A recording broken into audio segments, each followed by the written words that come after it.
right after we published the stories, the support we got from the media was very favorable. Newsweek magazine did a big piece on the story and said it was well documented and well researched. I was appearing on NPR, talking about the story. We were, the website was getting like 1 million hits a day, and it was really building political momentum. There were marches in Watts, there were marches in Compton, there were candlelight vigils. Every California senator demanded an official investigation.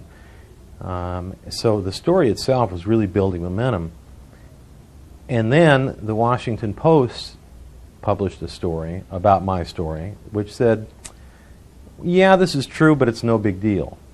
You know, it's sort of over the top. You can't blame this crack ring for the crack epidemic, even though they were the first and biggest ones there.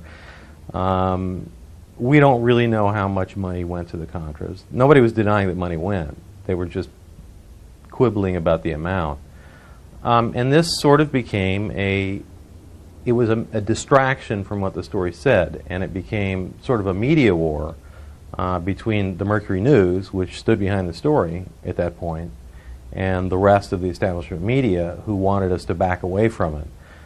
And part of that reason was because these major newspapers had written about this issue back in the 1980s, but had written about it very dismissively, as if this is nonsense, it doesn't happen, it never happened, the Contras don't deal drugs, period. And that's all they wrote.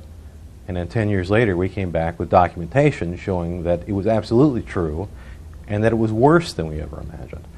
So they had to really backpedal and find a way to knock this story down, because people were realizing they had been lied to back in the 1980s by these major news organizations.